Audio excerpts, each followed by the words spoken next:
আসসালামু আলাইকুম। আশা করি সকলেই ভালো আছেন। সুপ্রিয় চাকরি প্রত্যাশী ভাই ও বোনেরা, আজকের ভিডিওটা খুবই গুরুত্বপূর্ণ একটি ভিডিও।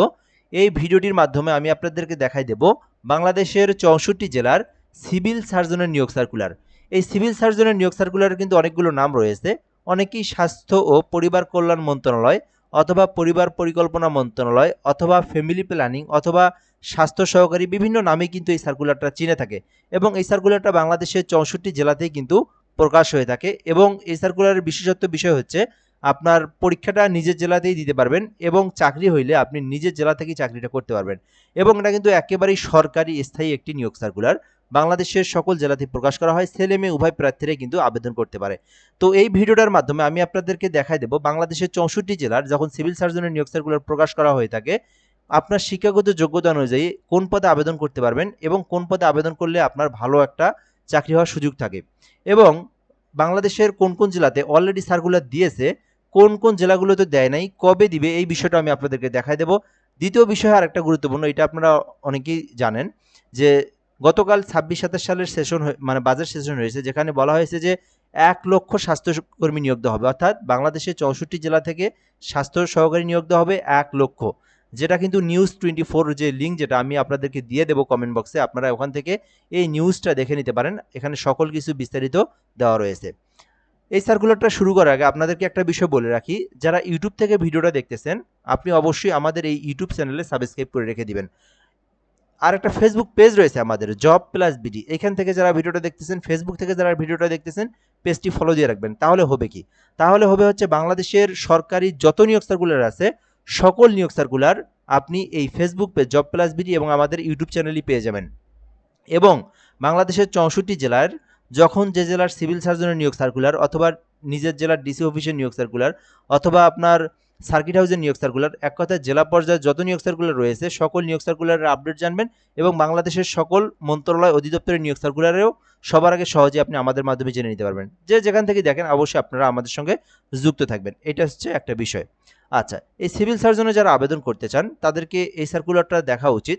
এই সার্কুলারটা মূলত সিভিল সার্জন বগুড়ার একটি নিয়োগ সার্কুলার। তো বাংলাদেশের ৬৪ জেলার যখন সিভিল সার্জনের নিয়োগ সার্কুলার প্রকাশ করা হয় গ্রেড অনুযায়ী কিন্তু পদসংখ্যা এবং পদসংখ্যাটা ছাড়া সকল কিছুই কিন্তু একই থাকে। এই জন্য আপনারা এইটা দেখলে কিন্তু বাকি সকল জেলার তথ্যগুলি আপনি বুঝতে পারবেন। যেমন স্টোর কিপার নামে একটি পদ হয়ে থাকে, যেখানে এই সার্কুলারে ১০টি পদ। এখন আপনার জেলাতে কিন্তু আপনার জেলার যে শূন্য পদের চাহিদা সেই অনুযায়ী শূন্য পদের তালিকা হতে পারে, সেখানে ২০ জন হতে পারে, আবার ৫ জন হতে পারে। তো বগুড়া জেলার সিভিল সার্জনে ১০ জন নিয়োগ দেওয়া হবে স্টোর কিপারে, যেখানে ১৬ গ্রেডে নিয়োগ দেওয়া হবে। শিক্ষাগত যোগ্যতার কথা বলা হয়েছে, কোনো স্বীকৃতি বোর্ড হইতে উচ্চ মাধ্যমিক সার্টিফিকেট থাকতে হবে, অর্থাৎ এইচএসসি পাস করে স্টোর কিপার পদে আবেদন করা যায়, এটা আপনারা মাথায় রাখবেন। দ্বিতীয় পদের নাম অফিস সহকারী কাম কম্পিউটার মুদ্রাক্ষরিক, ১১টি পদ রয়েছে। আপনার জেলাতে আপনার চাহিদা অনুযায়ী, আপনার জেলা চাহিদা অনুযায়ী নিয়োগ হতে পারে, সেখানে আপনার পদের সংখ্যা থাকবে। আর এখানে ১১টি পদ রয়েছে। আর অফিস সহকারী কাম কম্পিউটার মুদ্রাক্ষরিক এই পদটা কিন্তু ১৬তম গ্রেডে হয়ে থাকে, যেখানে শিক্ষাগত যোগ্যতা চাওয়া হয়েছে উচ্চ মাধ্যমিক সার্টিফিকেট থাকতে হবে এবং কম্পিউটার সম্পর্কে বেসিক তথ্য আপনার জানা থাকতে হবে, বেসিক জ্ঞান নলেজ আপনার অবশ্যই জানা থাকতে হবে। ৩ নম্বরে আরেকটি পদের নাম রয়েছে যেটা কিন্তু পরিসংখ্যানবিদ, যেখানে মোট ৬টি পদ রয়েছে, ১৪ গ্রেডে নিয়োগ হয়ে থাকে। আর এই পরিসংখ্যানবিদে কেউ আবেদন করতে চাইলে সেই ক্ষেত্রে শিক্ষাগত যোগ্যতা চাওয়া হয়ে থাকে যে পরিসংখ্যান বিষয় অথবা গণিত অথবা অর্থনীতি, যারা এই ৩টা সাবজেক্টের মধ্যে যে কোনো একটা সাবজেক্ট নিয়ে অনার্স কমপ্লিট করে থাকেন অথবা ডিগ্রি কমপ্লিট করে থাকেন এবং তাদের যদি বেসিক কম্পিউটার সম্পর্কে জানা থাকে তাহলে পরিসংখ্যানবিদে আবেদন করা যায়। ৪র্থ নম্বর পদের নাম ড্রাইভার। এটা কিন্তু বাংলাদেশের ৬৪ জেলার যখনই যে জেলা সার্কুলার হয় ড্রাইভার পদটাও থাকে। এখানে ১৬তম গ্রেডে নিয়োগ দেওয়া হয়েছে। শিক্ষাগত যোগ্যতা চাওয়া হয়ে থাকে যে জুনিয়র স্কুল সার্টিফিকেট, অর্থাৎ অষ্টম শ্রেণী পাস। শুধুমাত্র অষ্টম শ্রেণী পাশেই ড্রাইভার পদে আবেদন করা যায়। আর অবশ্যই একটি বৈধ ড্রাইভিং লাইসেন্স যাদের আছে তারা কিন্তু আবেদন করতে পারে। এটা ছিল মূলত আপনার ড্রাইভার পদের বিস্তারিত তথ্য। এর পরের পদটাই কিন্তু সবথেকে গুরুত্বপূর্ণ, সবথেকে ইন্টারেস্টিং একটা পদ, যে পদের নাম স্বাস্থ্য সহকারী, যেখানে সর্বমোট ১২৩টি পদ রয়েছে। এখন এই পদটাই কিন্তু গুরুত্বপূর্ণ একটি পদ, এই পদে কিন্তু সকলেই আবেদন করে থাকে, কেননা এই পোস্টের আপনার যে পদসংখ্যা এটা সব থেকে বেশি হয়ে থাকে। এখন মনে করেন আপনার ময়মনসিংহ জেলা একটা বড় জেলা, সেই ক্ষেত্রে ময়মনসিংহ জেলাতে যখন সার্কুলার দিবে প্রায় ২০০ প্লাস কিন্তু এই যে আপনার এই যে আপনার এই 123-এর জায়গায় থাকবে 250 প্লাস পদসংখ্যা থাকে, তার মানে ময়মনসিংহ জেলা বড়। আবার দেখবেন রংপুর জেলাটাও কিন্তু মোটামুটি বড়, সেই ক্ষেত্রে 200 প্লাস কিন্তু পদসংখ্যা থাকে। এরকম বাংলাদেশের যে জেলাটা যত বড়, যে জেলায় শূন্য পদের তালিকার সংখ্যাও কিন্তু তত বড় হয়ে থাকে এবং সেখানের পদসংখ্যাটাও কিন্তু বেশি হয়ে থাকে এই স্বাস্থ্য সহকারী পদে। আর এটাতেই আপনারা আবেদন করবেন, ঠিক আছে? আপনারা যারা যে জেলা থেকে যখন সার্কুলার প্রকাশ করা হবে অবশ্যই আপনারা স্বাস্থ্য সহকারী পদে আবেদন করবেন। এবং এই স্বাস্থ্য সহকারী পদ 16 গ্রেডের হয়ে থাকে, যেখানে শিক্ষাগত যোগ্যতা চাওয়া হয়ে থাকে যে উচ্চ মাধ্যমিক সার্টিফিকেট অর্থাৎ এইচএসসি পাস। শুধুমাত্র এইচএসসি পাশে আবেদন করা যায় এই স্বাস্থ্য সহকারী পদে, আলাদা কোনো অভিজ্ঞতা, কম্পিউটারের অভিজ্ঞতা কোনো কিছুরই প্রয়োজন হয় না, শুধু এইচএসসি পাস করলে আবেদন করা যায়। এখন আপনার জেলাতে কখন সার্কুলার দিবে এটা সম্পর্কে বিষয়, এখানে বেশ কিছু জেলাতে কিন্তু অলরেডি সার্কুলার দেওয়া হয়েছে। এই সিভিল সার্জনের কার্যালয়ের একটা বিষয় আছে, এই বিষয়টা আপনাদেরকে আগে বুঝতে হবে।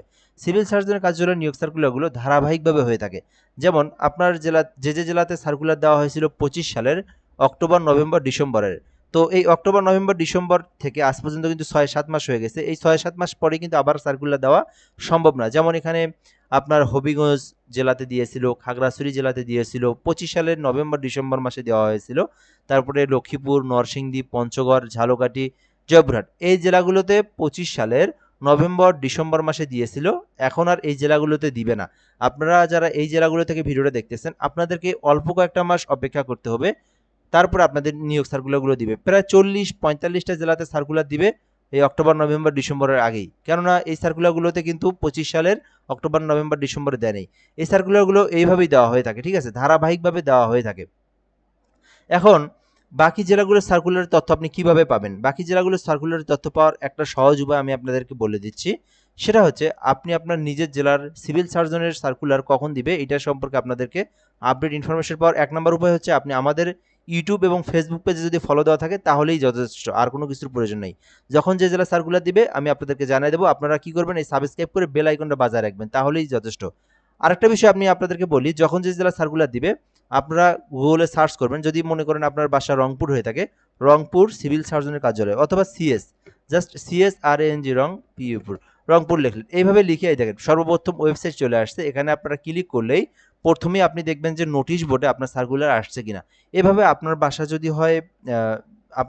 হয় কোন জেলা, আপনার বাসা যদি হয় পাবনা, সিএস পাবনা, এইভাবে আপনারা কিন্তু জাস্ট নিজেরাই যদি আপনারা এখান থেকে লেখেন, গুগলে সার্চ করেন নিজের হাতে থাকা মোবাইল দিয়ে, তাহলেই আপনারা পাবেন। তবে এই সার্কুলারগুলো কিন্তু যখন দেয় তখন আপনারা এমনিতেই জানতে পারবেন বিভিন্ন জব সার্কুলার পেজে, ইউটিউবে, অথবা আপনি আমাদের মাধ্যমে জানতে পারবেন যখন যে জেলা সার্কুলার দিবে। তবে এই যে নিউজ যেটা গতকালের বাজেটে যে শীঘ্রই 1 লক্ষ স্বাস্থ্যকর্মী নিয়োগ দেওয়া হবে, যেটা কিন্তু এই 26 সালের মধ্যেই আপনাদেরকে এই সার্কুলারটা ধারাবাহিকভাবে পাবেন, একবারই পাবেন না। এই জেলাগুলো সার্কুলার কিভাবে দেয় এটা যদি আপনারা জিজ্ঞেস করে থাকেন সেক্ষেত্রে উত্তর হচ্ছে এই সার্কুলারগুলো ধারাবাহিকভাবে হয়। মনে করেন আপনার আজকে একটা জেলা দিল, আবার 5 দিন বা 10 দিন বা 15 দিন পর অন্য একটা জেলার, আবার 5 দিন বা 10 দিন পর অন্য একটা জেলার, এইভাবেই কিন্তু সকল জেলাগুলো সার্কুলার দেওয়া হয়ে থাকে এবং এইভাবেই কিন্তু সার্কুলারগুলো দিবে। আপনারা সামনেই কিন্তু আপনার নিজের জেলার সার্কুলার পাবেন। এখন কে কোন জেলা থেকে ভিডিওটা দেখতেছেন আপনাদের কি করতে হবে? কমেন্ট করতে হবে। আমি তাহলে আপনাদেরকে একটা সম্ভাব্য তারিখ বলে দিতে পারবো। ইউটিউবে যারা ভিডিওটা দেখতেছেন, কোন জেলা থেকে ভিডিওটা দেখতেছেন আপনি কমেন্ট করে আপনার নিজের জেলা লিখবেন, এবং ফেসবুকে যারা দেখতেছেন আপনার জেলার নামটা আপনি কমেন্ট করে লিখবেন। আমি আপনাদেরকে রিপ্লাই দিয়ে জানিয়ে দেব কোন জেলার সার্কুলার কবে আসার সম্ভাবনা রয়েছে। এই ছিল মূলত আজকের ভিডিও। আর সবথেকে গুরুত্বপূর্ণ বিষয় হচ্ছে আপনারা অতি শীঘ্রই আপনার জেলার সার্কুলার পাবেন এবং অবশ্যই আপনারা আবেদনটা করবেন। এটা আপনার নিজের জেলার চাকরি, অনেক ভালো একটা চাকরি, সিভিল সার্জনের নিয়োগ সার্কুলারের একটি চাকরি। ভিডিওটা এই পর্যন্তই, ধন্যবাদ, ভালো থাকবেন, আসসালামু আলাইকুম।